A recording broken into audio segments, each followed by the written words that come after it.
უყურებთ ток-შოუ არგუმენტებზე ჩვენი სტუმრები არიან ბატონები თენგი შარმანაშვილი, მამუკა კაცდაც. ბატონ მამუკა, ვიდრე თქვენ ჩამოთვლიდით პუნქტობრივად იმ საკითხებს, რომელზედაც დღეს ერთგვარი თანხმობა მიიღეთ, როგორც კომისიის წევრების, ასევე ხელისაუბარი და მათ შორის ზოგიერთზე მივიღეთ პოზიტიური დამოკიდებულება. ვიდრე ამას ჩამოთვლიდით, მე მაინც გადაცემის დასაწყისში დასმულ კითხვას დავუბრუნდები, გადაცემის ბოლოსაც კი. იქიდან გამომდინარე, რომ ჩვენ ვისაუბრეთ მთავარ საკითხზე, ძალთა ბალანსზე. თუ ეს, რაზეც თქვენ ახლა საუბრობდით და რომელზეც თქვენ ამბობთ, რომ სერიოზული პრობლემაა. რადგანაც ეს ვერცულის სისტემას, რომლის შესულაც ჩვენ გვინდა ამ ცვლილებებით. ესე ნუ ვიტყვით ახლა ვერცულის სისტემას. მეტნაკლებად ისე არ ცვლის, როგორც ამას მაგალითად საზოგადოება ელის. გეტყვით. თქვენთვის მისაღები იქნება ეს პროექტი საერთო ჯამში. იმ თანხმობებით, რომელთაც შეიძლება მიიღოთ დაუშვათ. მოგახსენებთ, რომ პოლიტიკური ბალანსის დამყარების ნაწილში თუ ჩვენს მიერ შეთავაზებული წინადადებები პარლამენტსა და მთავრობას შორის, პარლამენტსა და პრემიერს შორის არ მოხდა გარკვეული ასე ვთქვათ ურთიერთდამცავი მექანიზმების შექმნა, განსაკუთრებით პარლამენტს არ მიენიჭა პასუხისმგებლობების ასე ვთქვათ კონტროლი, მთავრობის პასუხისმგებლობების კონტროლი მუდმივად 4 წლის განმავლობაში, ბუნებრივია რომ ბალანსი ამ სისტემით ვერ დადგება. რა თქმა უნდა დაირღვევა სუპერ საპრეზიდენტო მოდელი, რასაც მე მივესალმები, მაგრამ აღმასრულებელ და საკანონმდებლო შტოებს შორის ბალანსი ამ მოდელით მაინც ვერ დამყარდება. რაც შეეხება მივესალმებით, არ მივესალმებით. თქვენ ბრძანეთ, რომ ჩვენ ახლა შევხვდით კომისიას და ასე შემდეგ. როდესაც ივლისის ბოლოს მოხდა აღნიშნული კანონპროექტის ინიცირება საქართველოს პარლამენტში, ჩვენ იმთავითვე გამოვთქვით სურვილი ახალმა მემარჯვენეებმა, რომ ამ პროცესთან დაკავშირებით ჩვენ ქონდა ჩვენი მიდგომა, ჩვენი წინადადებები და ასე შემდეგ. მიგვაჩნია რა, რომ კონსტიტუცია არის რა უმთავრესი კანონი ქვეყნისა, ამ პროცესმა არ უნდა ჩაიაროს მიღმა პოლიტიკური ორგანიზაციის, მიღმა საზოგადოების. დღევანდელ შეხვედრას სულ რომ მცირედი პოზიტივის შეტანა მაინც შეეძლოს და შეძლოს მოქმედ წარმოდგენილ პროექტში, უკვე ჩავთვლი მე, რომ გარკვეული შედეგი მოყვა. სხვა საკითხია, რომ მე უკეთესი მინდა, სხვა საკითხია, მე მხარს დავუჭერ და ბოლომდე ავიღებ პასუხისმგებლობას თუ არ ავიღებ, მაგრამ ის რა თემებზეც დღეს მივიღეთ დადებითი პასუხი და იმედია, რომ აისახება შემდეგ საკონსტიტუციო, ასე ვთქვათ, საბოლოო რედაქციაში, ბუნებრივია ვიტყვი, რომ რაღაც შედეგი ამან მოიტანა, მაგრამ იდეალურისგან და პასუხისმგებლობის აღებისაგან შორს არის, იმიტომ რომ უმთავრესი, რასაც პოლიტიკური ბალანსი ქვია, ვერ იქნებოდა მიღწეული. წეგან ბატონ თენგისთან რომ საუბრობთ, იქ ერთი თემა უბრალოდ ერთ წინადადებაში ვერ გავშლით დროის სიმცირის გამო, რომ ისიც ძალიან მიუღებელია, როდესაც მთავრობას აქვს უფლება, რომ საკუთარი ნდობის საკითხი დააყენოს ნებისმიერ კანონპროექტთან დაკავშირებით და თუ იმ შემთხვევაში 60%-ით არ იქნა, ასე ვთქვათ, დაძლეული უმრავლესობის მხრიდან ეს სიტუაცია და ვერ მოაგროვა საპარლამენტო უმრავლესობამ საჭირო ხმების რაოდენობა, ერთი მოსმენით 14 დღეში კონკრეტული კანონპროექტი უნდა იქნას მიღებული და ასე ვთქვათ, დამთავრებული მისი განხილვა, მუხლობრივადაც კი არ მოხდება მისი განხილვა. არც ეს არის ჩვენი აზრით პოლიტიკური ძალთა ბალანსის დემონსტრირებელი კონკრეტული მუხლები. ეხლა რა შეეხება აუცილებლად მოასწრებთ. რა შეეხება მუხლებს, უბრალოდ გეტყვით, რომ ჩვენ დღეს ვისაუბრეთ ისეთ მნიშვნელოვან საკითხზე, როგორც არის ორგანული კანონის ცნების გაუქმება და მიგვაჩნია, რომ კანონთა იერარქიაში ორგანული კანონი უნდა დარჩეს და ვფიქრობ, რომ ამ ნაწილში მთლად იგნორირებული ჩვენი პოზიცია არ იყო.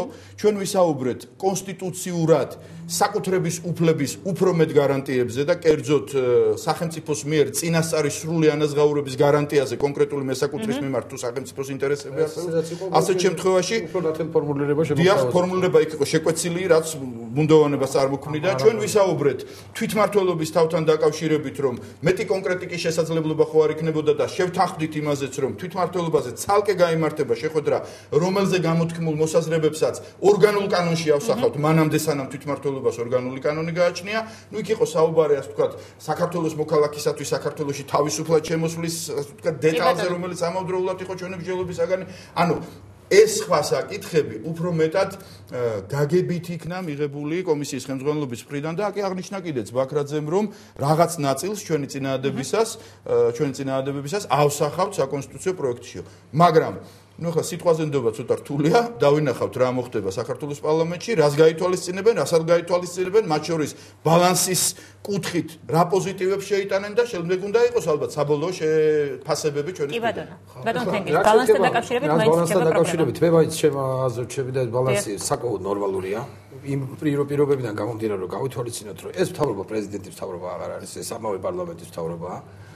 მე იმთავითვე ვთქვი რომ ბევრს არ გონია რომ თქვათ ჩვენი პრემიერ-მინისტრი ზე უფრო ძლიერი პრემიერ-მინისტრები არსებობენ ევროპაში აი მე სხვა თავის დაცვის საშუალებები არ გააჩნიათ იქ მთავრობებს მაგალითად ბრიტანეთის მთავრობას იგივე ესპანეთის მთავრობას ყოველგვარი პირობის გარეშე მათ შორის რომ არც ტყი დაუკავშიროს რომელიმე კანონპროექტ შეუძლია თავისი დობის საკითხი დააყენოს კიდევ უფრო მეტიც იქ მთავრობის მეთაურს შეუძლია მონარქს თხოვოს დაშალოს პარლამენტი და დანიშნოს ახალი არჩევნები ყოველგვარი მოტივაციის გარეშე ეხლა მე შეიძლება მითხრათ რომ იქ არბიტრია და მე იფიქრებს იქ მონარქი გააკეთოს ეს თუ არა რა თქმა უნდა არ იფიქრებს როგორც წესი მონარქები ასეთი ტიპის ურთიერთობებში არ ერევიან და ასეთ მოთხოვნებს როგორც წესი ასრულებენ ასე რომ ნუ წარმოვიდგენთ რომ ძალთა ბალანსი ნიშნავს მხოლოდ იმას რომ არსებობს რაღაცა საკანონმდებლო უმაღლესი ორგანო და არსებობს რაღაცა ტიპის თუნდაც მასთან ანგარიშვალდებული მთავრობა რომელიც აბსოლუტურად უუფლებოა და თავდაცვის არანაირი საშუალებები არ გააჩნია. კი, მე გეტყვით რომ არსებობენ ასეთები, მაგრამ ეს როგორც წესი შედარებით უფრო არასტაბილური ქვეყნები იყვნენ. მაგრამ ისინი თუ ევროკავშირის წევრები არიან და გარშემო იმ სიტუაციებს უძლებდნენ, დამერწმუნეთ, 60 უახლოეს 60 წელიწადში 60 მთავრობის გამოცვლას საქართველოს პოლიტიკური სპექტრი და ვერც სახელმწიფოებრობა ვერ გაუძლებს. ამიტომ რაღაცა ელემენტები, რომელიც შემოვიტანეთ, მე ისევ გეუბნებით. ეს არ არის ჩვენი პროდუქტი, სადაც კომისიის წევრები დავსხედით და ამაზე ვიფიქრეთ. აქ იყო უამრავი საერთაშორისო ექსპერტის შემოთავაზება, მათ შორის ბერლინის კონფერენციაზე, აი მეტანაკლებად რა სიტუაციაში შეიძლებოდა თქვა მთავრობას თავი დაეცვა, მაგრამ თავს ის მაინც ბოლომდე ვერ იცავს. მისი გადაყენება მართლაც შესაძლებელია ნახევარზე მეტით. ერთადერთი გარანტი იმისა, რომ ეს რაღაცა სპონტანურად არ მოხდეს, არის არბიტრი პრეზიდენტი, რომელმაც უნდა ჩათვალოს, ეს არის გამოწვეული სამი კაცის ერთი ფრაქციიდან მეორეში გადასვლით, თუ ეს რაღაც სერიოზულ კრიზისთან არის დაკავშირებული. ამიტომ ამ პოზიციას ასე ვერ გავიზიარებ. ის საკითხები რაც იყო ჩამოთვლილი, რომელიც უფრო გაამყარებს ამ პოზიციებს. იგივე ნდობის ხელმეორედ დაყენება მთავრობის თუ რაღაცა მინისტრების რაოდენობა გამოიცვალა.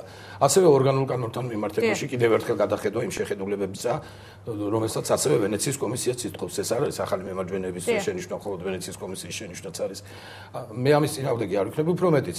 როდესაც შემაჯამებელი ის იქნება ამ საჯარო განხილვის კომისიისა, ამ საკითხებს როდესაც დააყენებენ, მე რა თქმა უნდა, ამ დადებითი პოზიცია მექნება ამ საკითხებთან დაკავშირებით. ძალიან დიდი მადლობა, ვიდრე არ იქნება მიღებული ეს ცვლილებები ჩვენ ეთერში კლავაც გავაგზავნებთ ამაზე. მხოლოდ ერთი ფრაზი. უბრალოდ ჩვენ ისევ ვთხოვთ საზოგადოებასაც, კომისიასაც, უმრავლესობასაც, მოქალაქეებსაც, რომ არ უნდა მოუწყდეთ იმ რეალობას, სადაც ჩვენ ცხოვრობთ. ბატონო თენგიზმა მოიყვანა ბრიტანეთის მაგალითი, ესპანეთის მაგალითი, ხშირად მოყვავს ამერიკის მაგალითი და ასე შემდეგ. გავითვალისწინოთ ჩვენ რა ტიპის დემოკრატიის უკაცრავად. რა ტიპის დემოკრატიის ქვეყანაში ვცხოვრობთ და ამ ქვეყნებში არასდროს პრეზიდენტს, ორჯერ არჩეულ პრეზიდენტს უბრალოდ არ მოსვლია აზრად, რომ უნდა გავხდე პრემიერ-მინისტრი. ერთი ქვეყნის ერთ პრეზიდენტს მოუვიდა აზრად, რუსეთში ორჯერ ბრაზაუსკაცი არის ლიტვაში ნაციონალური. როდესაც ის იყო პრეზიდენტი, შემდგომში პრემიერი. გასაგებია ლიტვის ბრაზდაუსკას. გასაგებია. ძალიან დიდი მადლობა. ძალიან დიდი მადლობა. ქვეყნის ბრაზაუსკას მოუვიდა. გასაგებია. ძალიან დიდი მადლობა. ბატონებო, იმისთვის რომ მობრძანეთ და მიიღეთ ჩვენს გადაცემაში მონაწილეობა. მამუკა კაცითა და თენგიზ შერმანაშვილი, ჩვენი გადაცემის სტუმრები. ზუსტად 9 საათზე თქვენ გელოდებათ მაესტროს ახალი ამბები მაკაცინცაძესთან ერთად 10 საათზე პირდაპირ საუბარი და ეკაბერიძის სტუმრები იქნებიან დავით უსუფაშვილი, გოგა ხაინდრავა. მე ხვალ ზუსტად 8 საათამდე გემშვიდობებით. კარგად ბრძანდებოდეთ.